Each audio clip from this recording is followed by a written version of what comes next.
One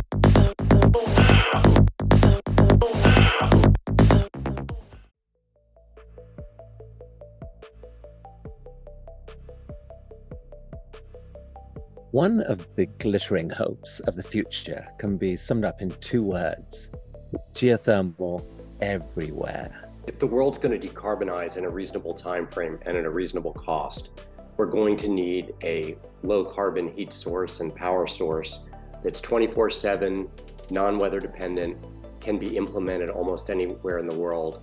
It is a constant and very efficient source of renewable energy. There are only a few candidates for that role: nuclear fission and fusion, perhaps carbon capture and storage on natural gas, and super hot rock geothermal. To get the whole country behind climate action, the solutions can't all be branded as green and left. And that's what's exciting about geothermal. On top of its promise of abundant, reliable, clean energy, it's congenial to fossil fuel states and their vast infrastructure.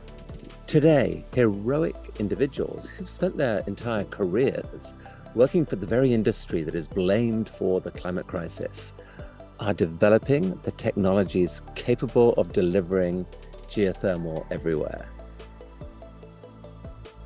The ground is shifting under every single one of those hurdles, pardon the pun.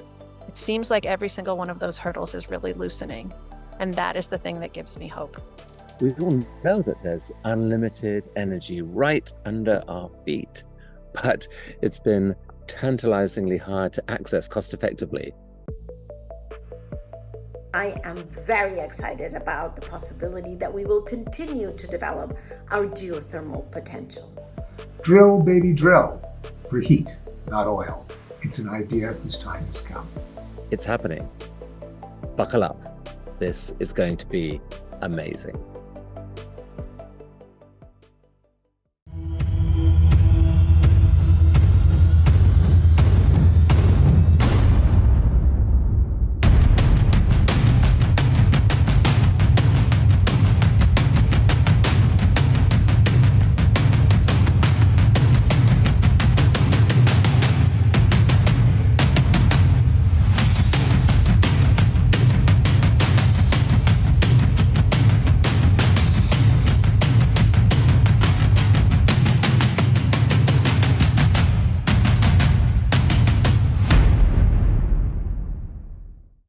I'm joined today by a great group of panelists to talk about geothermal thermal energy networks.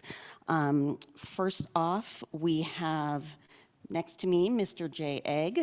I think we all know Jay. He is a legend in the industry, especially when it comes to thermal energy networks.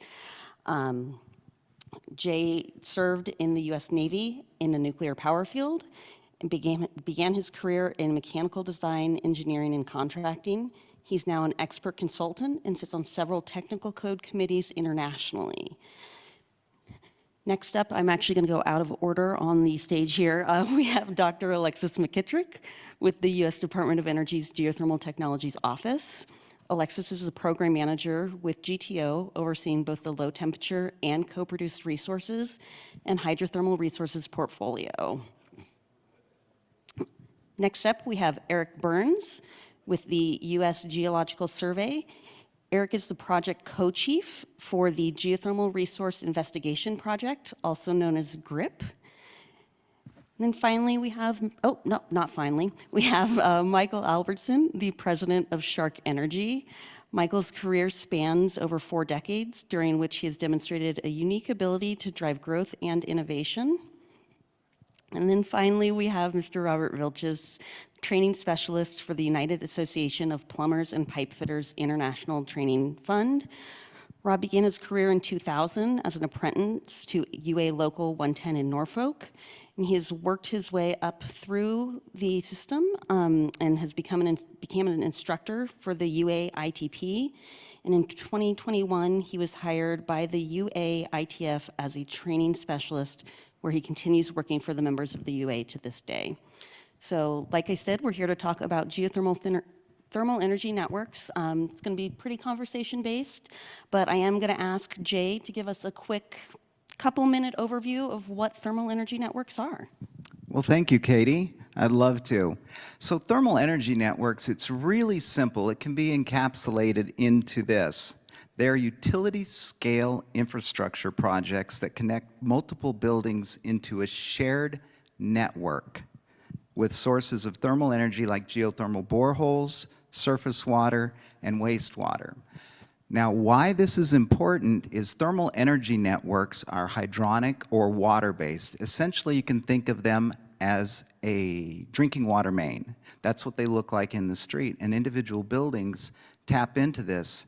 The reason that's important is that in any urban setting, you have buildings, even during the middle of the winter in Michigan, in New York City, in Ontario, that are cooling dominant. And what that means is that they have heat to spare because there's so many loads inside. And you can see these in the middle of the winter as cooling towers have steam coming off the top of them. What thermal energy networks do is take that waste energy from that and hundreds of other opportunities, turns off the cooling towers, pipes that hydronic energy over to apartments and buildings that need it. The reason this is so perfect for the industry is what we're essentially replacing or complementing is the natural gas distribution system. We are replacing what natural gas does for most living and working situations. And so thusly, we have an ability to retrain all of those workers. Nobody's going to lose a job as a result of this, and that's why it's so important. I'm going to leave it there. I think I've said enough. Thank you, I Caity. think that's a great explanation. Thanks for getting us started, Jay. So Erick, I'd love to hear from you about some of the work that the USGS is doing with data collection and helping to advance thermal energy networks. Yeah, thank you. You know, as I read the title here, the growth of this idea in the U.S. and throughout the world, let's start with kind of what USGS does. USGS is kind of tasked with sort of understanding what resources we have as a country, as a nation, and we work cooperatively with other nations.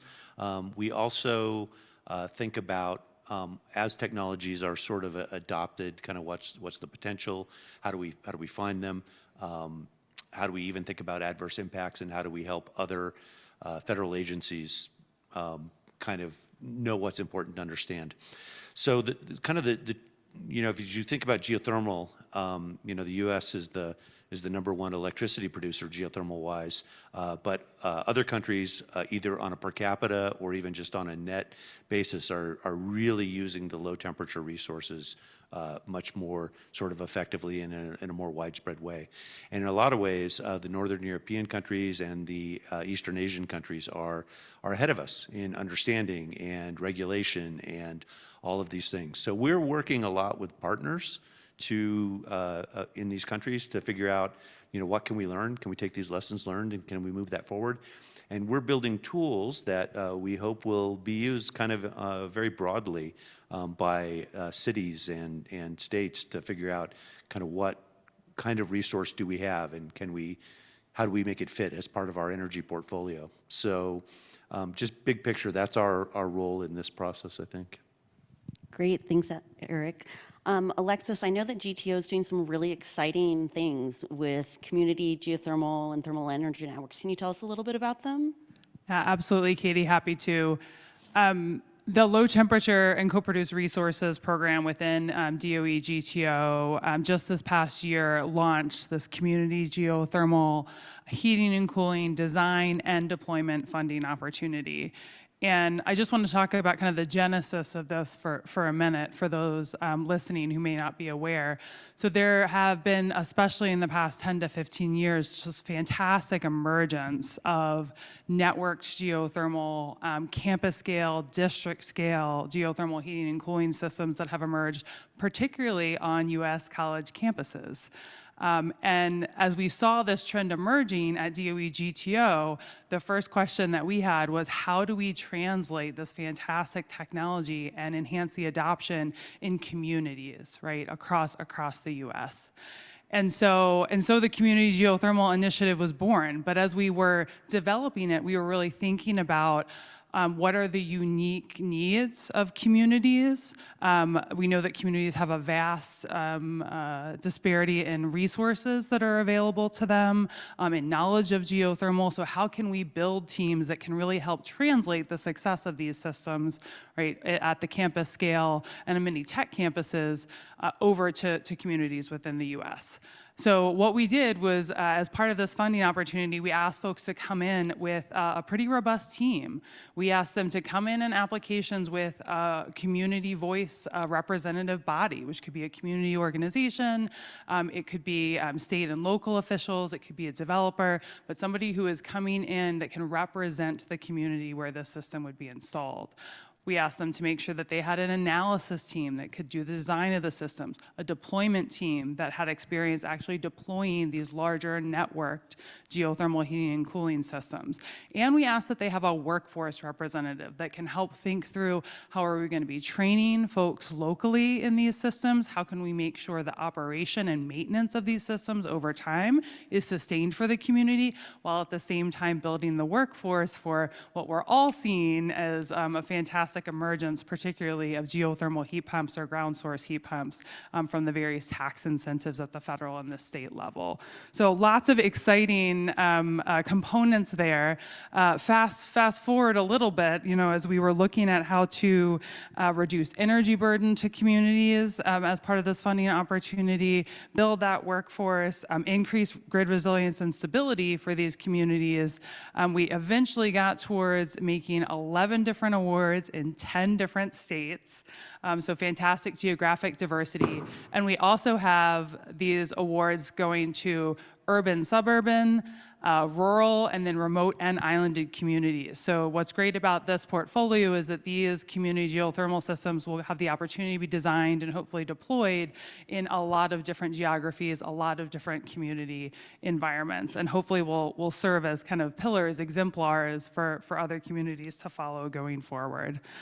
So I'll leave it at that for now, but always excited to talk about this. And we'll also mention Secretary Granholm had the opportunity to address Geothermal Rising this morning and specifically mentioned and called out this project. So a lot of excitement in this space for DOE writ large. Great, thanks Alexis so much.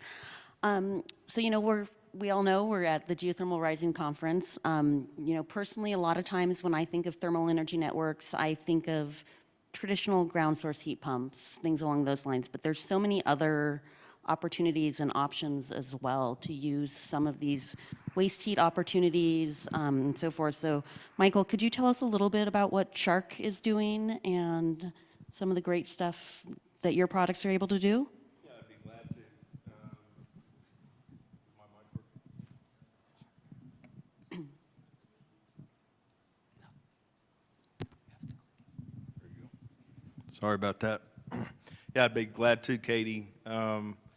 One of the challenges and obviously the topic this morning is thermal energy networks, and one of the challenges is how are you going to put, design and install and commission a thermal energy network. Jay had mentioned TENS earlier, and an array of tubing or array of piping that goes around a community or a campus and so on and so forth.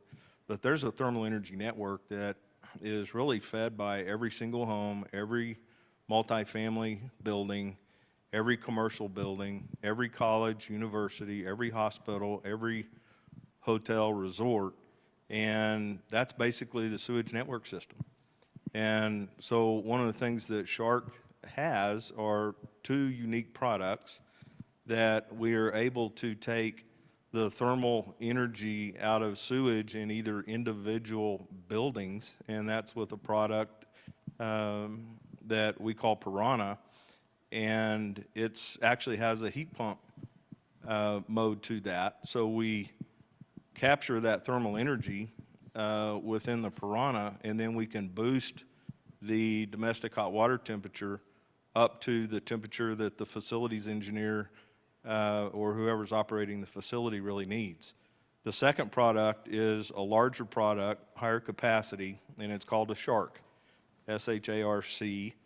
And what the SHARC does is, with its larger capacity, it has the capability to, by tapping into this thermal energy network that exists in every community, every municipality, every city that's already existing, that SHARC can tap into that sewage line and pull a certain amount of fluid from that sewage line and recover the energy from that fluid before it is just simply passed downstream as to where we pulled it out. So the cool thing about the technology with SHARC is that, as an example, from a campus standpoint, we can offer, say, 55 to 77 degree entering fluid temperature in an ATL, or a buried condenser loop, if you're kind of mechanically inclined, to provide 55 to 77 degree water in dozens, multiple tens of dozens of multifamily housing structures, individual single-family dwellings, commercial buildings, and so on and so forth. And those buildings, Jay had mentioned, thermal energy networks is all about hydronics. So if you couple the SHARC and Aprana technology, and then you're also using hydronic technology in your building with the most energy efficient heating and air conditioning system that's out there, it's water source heat pumps and geothermal heat pumps, water cooled equipment, then that's a very valuable deliverable and a value proposition that SHARC can make available. Great, thanks so much. And so finally, Rob, you know, we've heard, especially when Alexis was talking about GTO's community geothermal projects, there's a huge need for skilled workforce to help install and maintain these systems. So what is the UA doing to help build this capacity? Sure. Thank you, Katie. So there's a common theme, no matter what project we're talking about, of lack of skilled workers to perform these jobs and get them across the finish line. So United Association, we have, the good news is that the workforce is already in place. You know, there is a lot to address the volume of workers.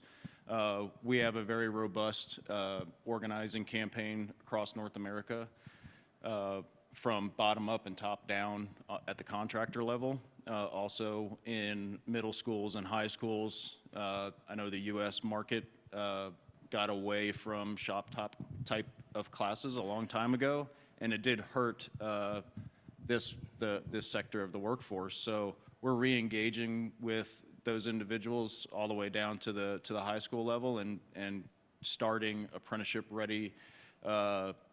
readiness programs that when they graduate high school, they can come directly into the workforce, into one of our registered apprenticeship programs. So that's one way we're helping rebuild the workforce for the piping industry. The thermal energy networks, you know, the skills needed, you know, we talk about upskilling the workforce to make these projects a reality. Once the design phase is complete, the skilled workforce is there already. It's already embedded into our training programs. The journey persons that are already working in these facilities that will eventually be connected by this network of piping, they already know how to install the pipe. They already know how to maintain the pipe. They already know how to install and maintain the mechanical equipment, the pumps, the building automation systems. That workforce already exists. We just need to help build it to meet the demand that's coming. So there's a lot going on in the piping industry to make sure not only thermal energy networks can be installed and maintained, but other clean energy projects as well. Great, thanks. So thank you everyone for just that kind of introduction and overview for our audience today on thermal energy networks and some of the exciting things that we're seeing coming out of it.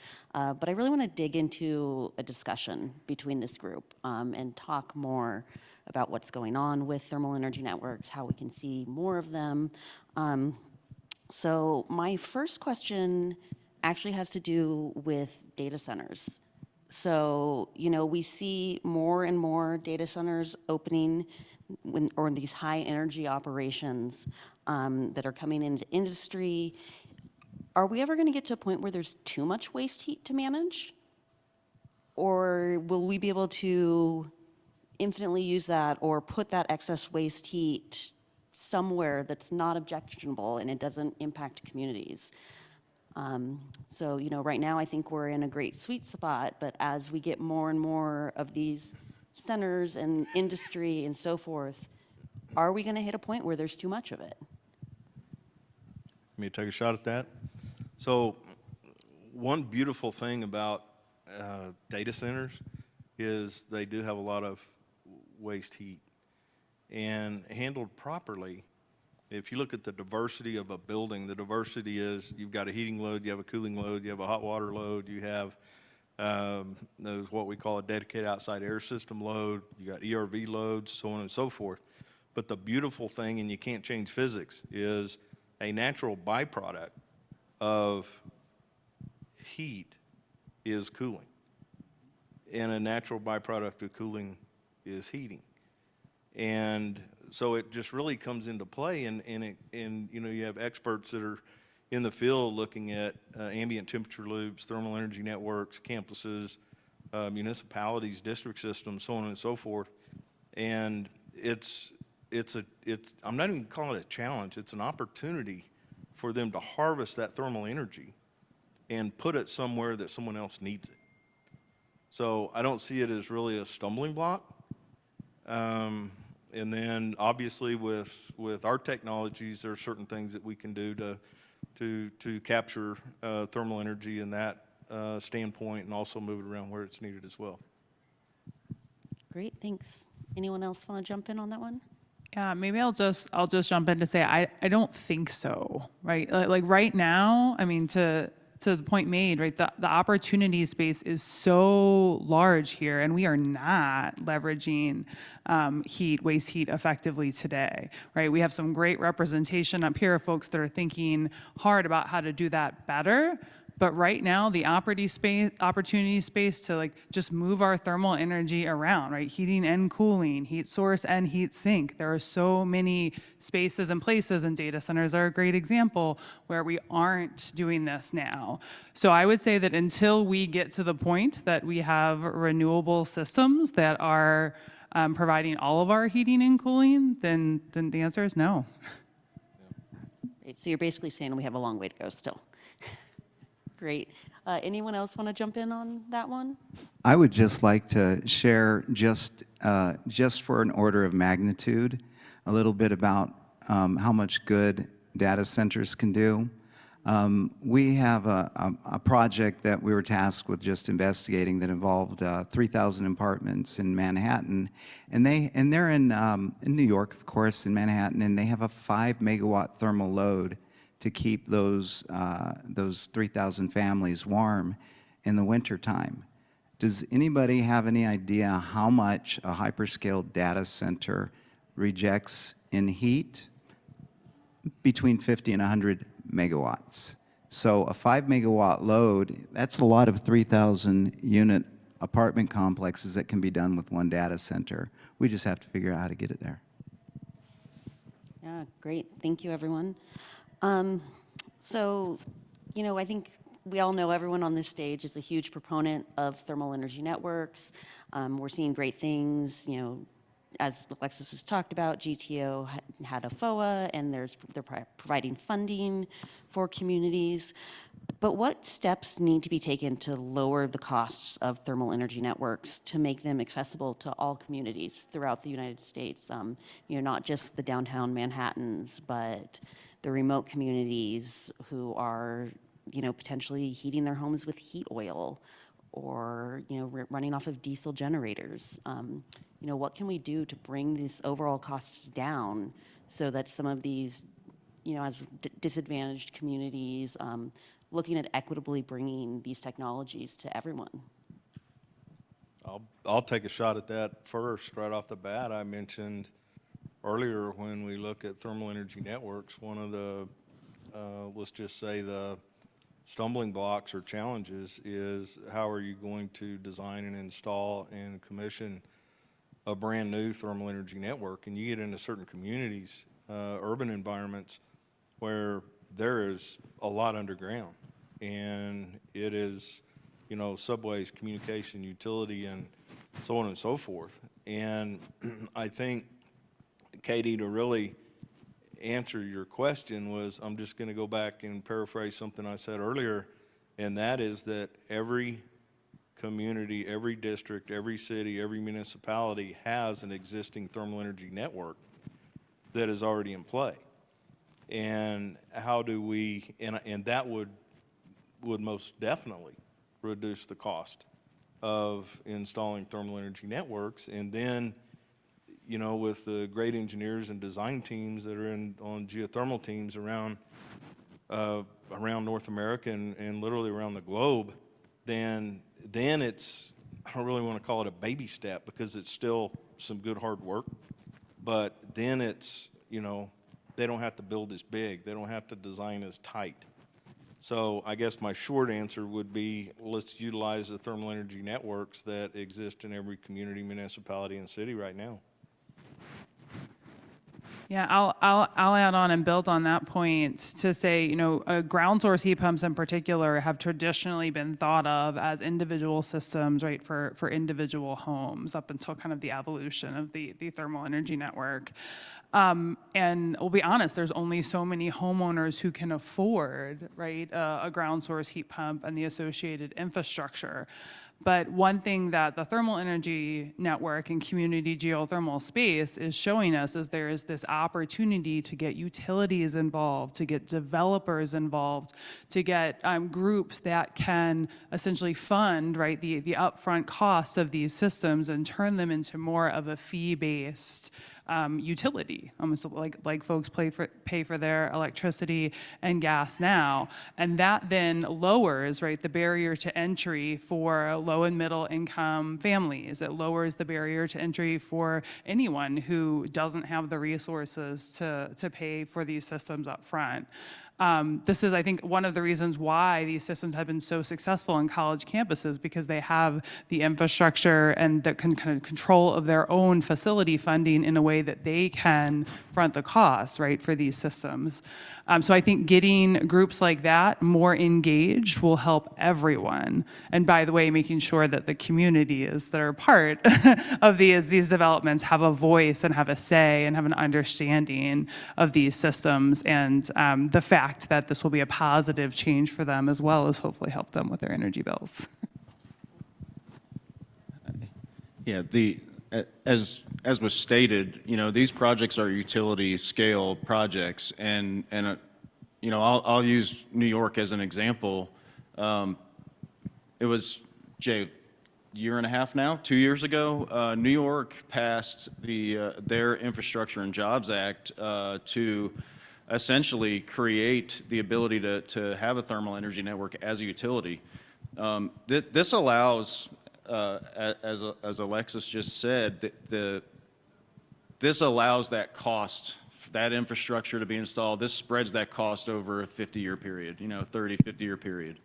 No different than our current gas infrastructure. So that's where, when we talk utility scale or citywide or community-wide systems, that's going to be a big chunk of the money spread out over service fees as a utility. And you know, I think the more we engage the utilities, the better off we're going to be on top of any federal or state incentives for these systems. I guess I would say, I think we're in a time of tremendous ingenuity right now, right? We're, you know, if you take a look even back at oil and gas, first oil and gas wells, you're going for the low-hanging fruit, and they're tremendously expensive, and nobody had a car. Now we've developed many different types of oil and gas, and everybody has a car. So, you know, if we look at the kind of models that have been developed by our partners in Europe, for example, there's generations of these systems now. They're up to the 5th generation. And 5th generation systems can work for a cluster of homes, like 10 homes. And so we're really I think, we have a lot of ingenuity that needs to come up with the how to find the resource and develop it. So we got the subsurface piece, and then we have a tremendous opportunity for ingenuity in the actual application side. So I think it's kind of important to remember where we are on this curve right now, and the role of thinking about how to work together to get it further.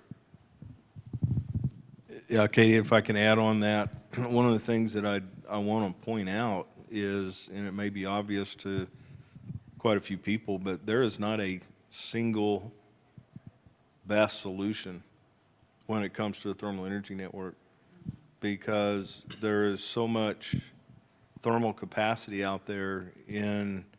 I spent decades focused on closed loop ground heat exchangers to drive thermal energy to and from buildings, and it's still near and dear to my heart. But then you also have lakes, you have ponds, you have streams, you have water that the facility is already paying to pump out from underneath their building, or a city out of their subways, and it's referenced as dewatering. That is all thermal energy. And if you can just sidestep that and get it into, deploy that into a portion of the solution of the thermal energy networks, then it astounds a lot of people whenever they think where thermal energy can come from, not just from a source, but also from a sink. I gotta share, you made me think of something. I was giving a presentation last week for the International Association of Plumbing and Mechanical Officials on thermal energy networks, and a water regulator spoke up toward the end of it and said, did you know that many communities are replacing their water mains with new plastic water mains and leaving the fire mains in place? He said, couldn't the fire mains be used as a portion of a thermal energy network? And my answer was something that I'm quite certain every member of this panel would agree with. When you're thinking about water and energy, anywhere you're piping water is a potential for moving thermal energy.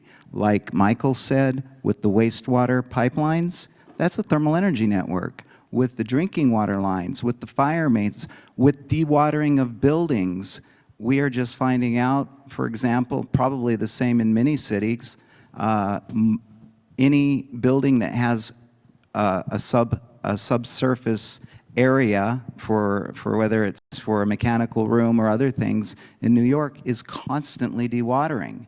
Every bit of that fluid should be used and can be used for energy transfer. So there is definitely a reduction of first costs coming at us. We're just learning it right now.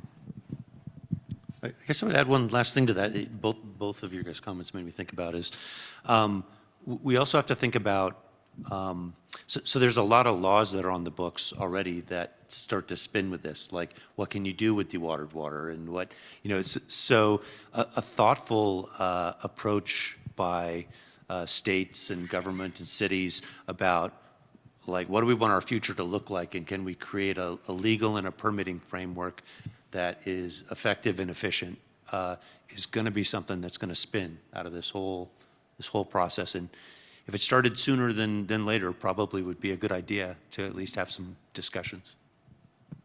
Yeah, those non-technical barriers, right? We see it across geothermal technologies, but I think that's a great point, Eric. That's something that this industry in particular, I think, as it grows and as some of these advanced technologies come online, that's going to be incredibly important. And unfortunately, it's not a consistent regulatory space right now. No, it's not even close to consistent. And I'll actually do an unintended plug for some GTO-funded work. There's been some recent reports released by NREL looking at non-technical barriers for geothermal development, as well as state regulatory environments and how to best address these. And it's definitely something we need to be looking at as a community of geothermal across all geothermal technologies. And how can we look at these better permitting and regulatory environments to help all of our technologies grow? Absolutely. I really appreciate you bringing up that report, Caity. And I will say that that does a really good job of defining the opportunity space here, right? And kind of where we need to go next, to Erick's point. So yes, absolutely. Please check out that NREL report.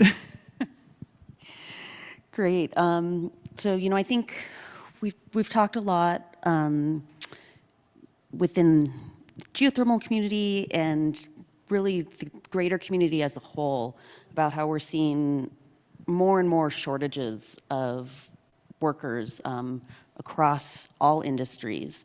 But I think that when we're looking at thermal energy networks, as Rob was saying earlier, these are very specialized and skilled trainers or skills that the employees have to have in order to install and maintain these. And yeah, Rob, like you were saying, there's been this move away from shop class or, kind of these trades at the high school level. I know that you're doing outreach to younger groups now, but, what else can be done? And this is to everyone on the panel, from industry, from government, how can we partner and make sure that there's a skilled workforce so that we can move into having these thermal energy networks everywhere? Yeah, so on top of just general outreach to youth in the country, on the apprenticeship level where we're training in a post-secondary capacity, partnering with industry experts, whether that's a manufacturer, whether that's government entities, engineering consulting firms. For example, currently we are partnering with Jay's firm, Geo. Again, the skills are already in place. The training is in place. It's just scattered under different titles. So to help bring more awareness to these systems and kind of consolidate and make it a clear educational path, we're creating some training materials under that thermal energy network name. So we're going to take the existing training, pipe fusion, pipe applications, pump service and maintenance, all those bits and pieces of these networks, the plumbing systems, and combine them, add in the parts that are missing that are very specific to a thermal energy network, and then insert that into our training programs. Additionally, for further awareness and just educational support from a hands-on standpoint, we do work with the pipe manufacturers on fusion training. We have a pretty robust train-the-trainer program where those manufacturers will actually train us on how to, on a high level, present that material to the membership across North America. This speeds the deployment of that education to the industry up dramatically.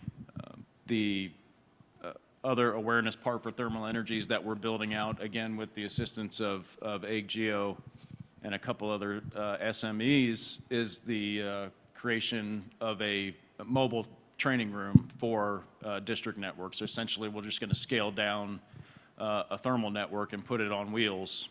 So for training facilities that don't have the funding and or the space to actually build one of these systems out, we're going to bring it to them. And it'll be used for more than just training. It'll be for local awareness of these products. So if an area would like to schedule an event to bring in local and state officials, they can come tour the training facility along with this trailer and just have a conversation about the benefits of it while walking through that trailer. One of the things that comes front of mind when we talk about workforce development, and just real briefly, I had an opportunity to sit on a committee with a national organization that had to do with heating, ventilation, air conditioning, so on and so forth. And they had reported that for 23 consecutive years, the enrollment in our trades had declined. So if you think about what the damage is from a trades workforce when they have declined for 23 years in a row, that's almost, I don't want to get over exaggerative, but it's almost catastrophic. And the other thing is a lot of the mechanical, plumbing, and HVAC contractors don't have a succession plan to carry their business on. And so I think it really comes down to the great work that Rob's doing in his team as far as training, but it's education and awareness, not just education awareness on how cool is this geothermal technology. It's, here is the opportunity for you to make a darn good living in the trades, whether it's a plumber, electrician, a mechanical, or, you know, stonemason, or whatever the heck it is. But I think it's education awareness beyond the awareness and education of our technology. It's what is the possible outlook and future of this younger generation, that they can just hit it out of the park. And I think that's what we're missing. Yeah, if I may add some more. So, no, I agree with you 100%, Michael. You know, it is definitely not just outreach specific for thermal energy networks. The workforce in general that we're seeing enter the skilled trades, it's gotten to a point where a lot of these younger folks don't even know how to read a tape measure. It's gotten to that point. So when we engage with the middle schools and the high schools, we are essentially giving them that base education. Those apprenticeship readiness programs that we're working on throughout North America. It is essentially getting them ready to enter the skilled workforce in any capacity. So, you know, the living you can make, whether you're a plumber, a welder, a pipe fitter, right? And this isn't true in every single market in North America, but it's got a pretty healthy wage associated with it. You know, $60,000 up into the six-figure mark, and that's not even including their benefits they receive to do these jobs. You know, the health care, the retirement plans that are on top of that wage, and that's without a college degree. So there's a lot of opportunities for folks to enter these industries and make a really good living, and support their local communities by building these systems out. I'll give an example of apprenticeship readiness program. So another clean energy project that's coming down to Louisiana. So the end user that's going to build that facility out, the local United Association in that area, and then the area high school, they come together just recently this year and partner together to create a local workforce specific for that project. That way they don't have to outsource the labor, because there's not just thermal energy networks, not just geothermal. All these different big projects going on are essentially fighting for the workforce. So we're at a point where we have to rebuild that workforce and get it back to where it needs to be. So that's an example of giving opportunity to a local community to where they don't have to travel for work. They can make a career right at home. Did you? Oh. I think the only thing I would add to this really great discussion is just, you know, I don't think that folks outside of the space are necessarily aware of all of the different categories, right, of workforce that are needed to install these systems. Rob just mentioned so many, right? Electrician, pipe fitter, you know, but like, we haven't even talked about drillers, right? And the shortage of water well drillers that we're facing and that this industry is facing. So it heartens me to hear about things like the workforce program and the initiative that Jay and Rob are working together on, because I think the only way that we're going to be able to address workforce issues is if we think about this as a holistic system, right? If we're thinking about drillers and HVAC workers, right, in the same breath and in the same discussion. Otherwise, we're going to get forward in time and realize that we have some kind of like single point of failure that hasn't been addressed. And so I really appreciate these holistic efforts that are being mentioned. I was just going to say, I think our title has sort of an implicit word in it that we haven't really talked about. Is kind of the growth of local geothermal energy networks.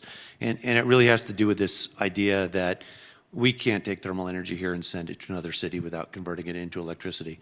So it's all about local jobs. If you have local energy, if a distal point on the grid goes down, you're not affected by it as much. You have resilience. And then there's one more thing I was going to say about that. Oh, and we can store energy in these systems. We haven't really talked about that, but it's a renewable way to store energy. It's maybe not electricity, but it's a different form of energy that's very valuable that we need, and it doesn't need critical minerals. So there's the local aspect of this is kind of huge in how this will play out.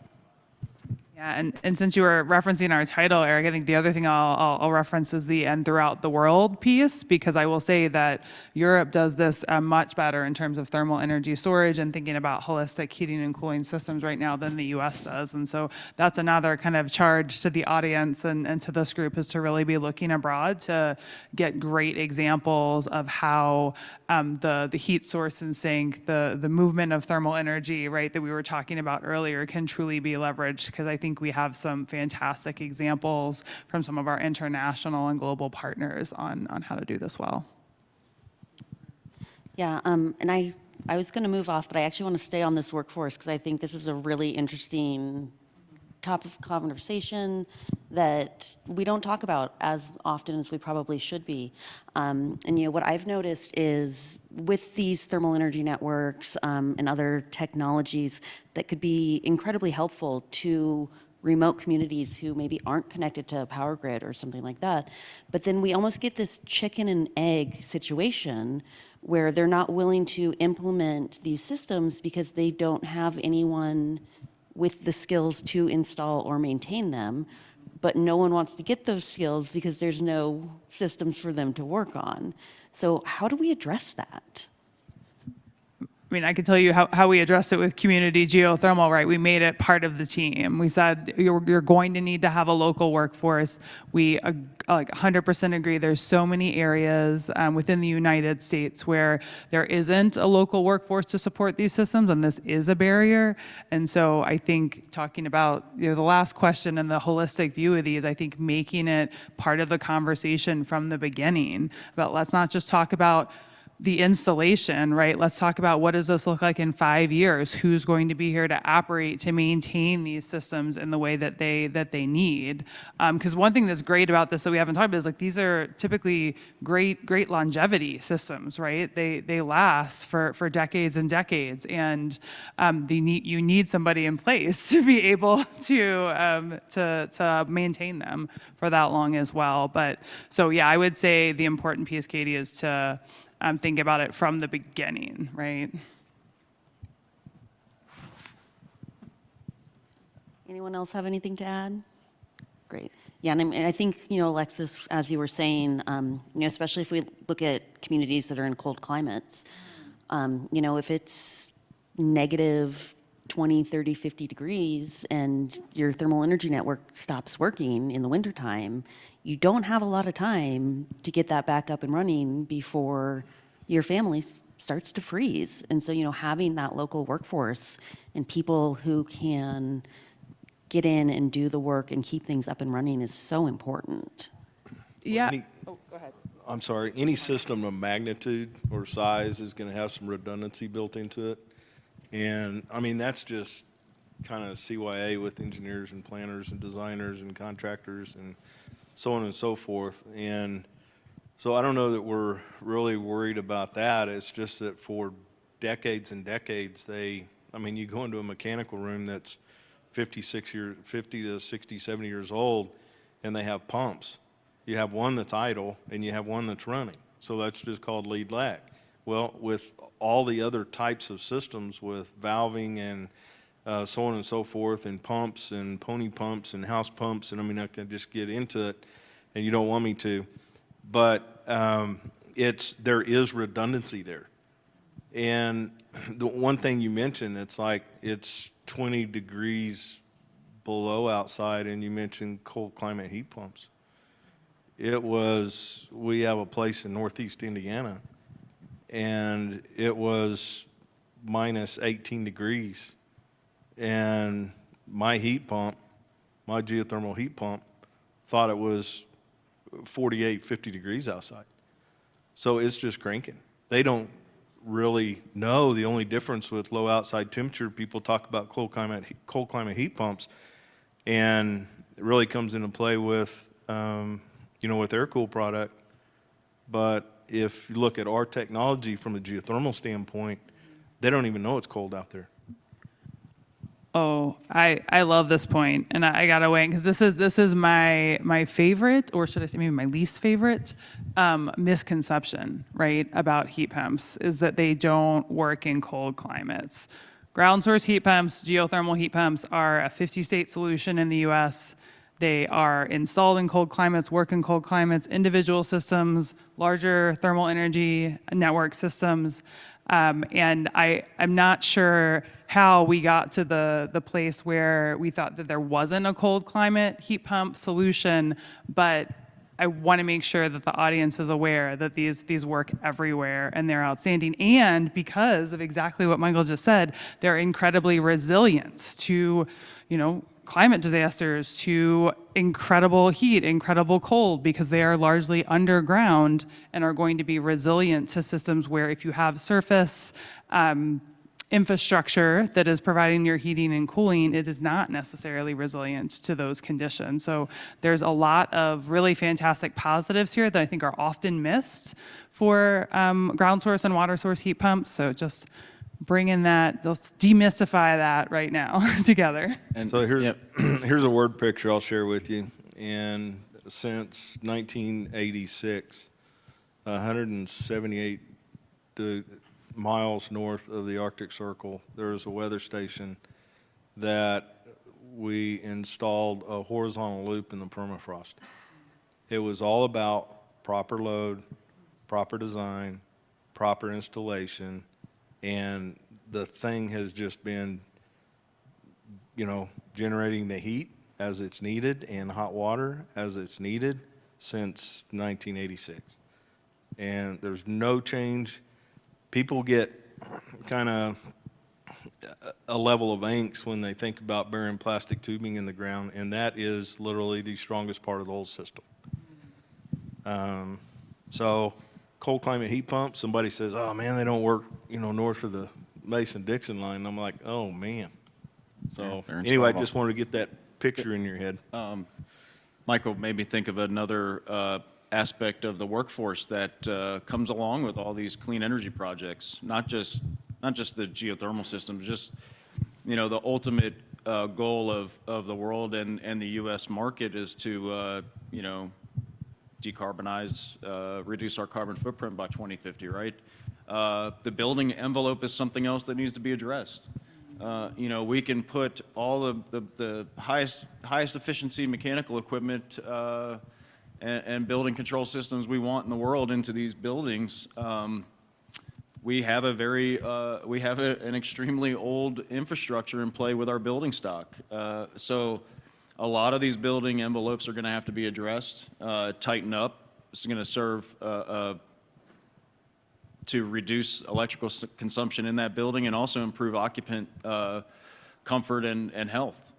So there's another part that a lot of people don't attach to some of these projects is the building itself, not just the mechanical systems. Just making sure everyone has, this has been a great conversation. And I think, we could go all day, but, we are on a timeline here. We have about 5 or 7 minutes left. So I think what I'd love to do is hear from each of our panelists, maybe some final thoughts, but, we're joined today by the Pivot audience from around the world. So, a lot of what we've talked about today has been US specific, but, as Alexis said, if you're looking in other countries, there's a great representation of these thermal energy networks. And here in the US, we're trying to catch up. So what can our audience members around the world who are watching right now do to help advance these systems and these technologies in their own communities? I'll volunteer to go first again. It's, when I think about that, it's, in having done business globally, I'm not quite sure it's what the international trades and professionals can learn from us. I believe it's what we can learn from them and then go through a process of sharing information. Because you look at some of the systems in Asia and Europe and other parts of the globe, and they were doing some state-of-the-art ambient temperature loops and thermal energy networks, and they just didn't know what to call it, or they weren't calling it what we call it. But the technology and the design acumen that they have and the knowledge and the capability, I mean, it's just really spot on. And I think we can learn, I mean, and it's one cool thing about geothermal rising is that it is a global organization. And let's take advantage of that global organization. You know, how can we use these platforms in, you know, so many different countries and continents and, you know, so on and so forth, and learn from each other and put it in play. Yeah, I'd echo a lot of that. I'm in awe of our colleagues across the globe and what they're doing and what they're learning. I mean, I think it's Paul Vilches's paper that says, what, 1965, Shanghai was the first aquifer thermal energy storage system. The Chinese were doing it, right? We have to retrofit buildings that are less than 200 years old. They're retrofitting buildings that are hundreds and hundreds and hundreds of years old. So they're thinking about it, and they're doing it, and we're probably going to really benefit a lot from their progress. Yeah, you know, from a workforce viewpoint, I'd like to reiterate, re-engaging with your local community. Have those discussions about the systems that are heading our way, that are here and heading our way, and then just overall job opportunity and outlook for the industry as a whole and at a local level, state, and then of course, you know, federal and then global. You know, a lot of folks don't understand the jobs that are available to them. So just re-engaging with the youth and just local communities in general to continue making awareness. Yeah, and I'll go next to give Jay the last word here. I mean, drawing a thread kind of between all of that, my charge to the audience and to the group would be, like, widen your network, widen your circle, right? If you heard about a project today, if you heard, oh, there's installations in Europe, I didn't know about that, like, go find out about it. If it was new to you that, you know, thermal energy networks are on college campuses, you know, go learn about that. If you mainly work with academics, go, you know, network within the industry and understand that. If the workforce issues were new to you, please go learn about them. Figure out, again, to Rob's point, understand these jobs that are available and help advertise them. So I think it was going to take all of us, right, together to kind of move this large initiative forward in the space and fill the opportunity space that we were talking about earlier. And so that would be my charge to the group, is to widen your network to help us all do that together. Thank you, Alexis. I think you have to have something in your, in the shotgun magazine, so to speak, ready to talk about when you share these with your network. And one of the things that I have seen over and over again over the last 35 years is that if you talk about energy efficiency or how much money it's going to save them in operation, people glaze over. They're so sick of hearing of ROI. What they want to hear is, guess what? This technology eliminates outdoor equipment in most situations. It increases the longevity of that equipment because it's no longer outdoors to well over 20 years, often to 30 years. It makes the buildings more storm and weather resistant because they're not wasting, the equipment's not outside wasting away. And here's something most people don't think of, but if you've ever visited a geothermal neighborhood or campus in the middle of the summer, it is surreal to walk outside and hear children playing 2 streets away because there's no condensers deafening you. This white noise is a lot worse than we think it is. And so we have all these assets. It's like trying to convince somebody, we're going to take those electrical wires and we're going to put them underground. And you go, yeah, it sounds okay, but really what we're doing is we're taking the last of the energy opportunities, which is our outdoor condensers and so forth, and we're putting that whole infrastructure underground and we're sharing it. So when we understand the assets of geothermal beyond ROI and decarbonization, boom, it fits everybody's needs. Yeah, great. Thank you, everyone. And Jay, very inspiring way to end our panel here. So we are actually at time. So great job, everyone, for not running over. We'd just like to thank Pivot as well as Geothermal Rising for having this great panel here today to talk about this really important topic. I think, like Alexis said, widen your circle. Like Jay said, have those talking points ready. Talk to the youth about trade jobs. We need this skilled workforce, and not just for geothermal or thermal energy networks, but there's a lot of great opportunities out there that will all continue to feed into growing the geothermal community and atmosphere and spreading these technologies everywhere. So thank you so much for everyone joining us today, and enjoy the rest of Pivot.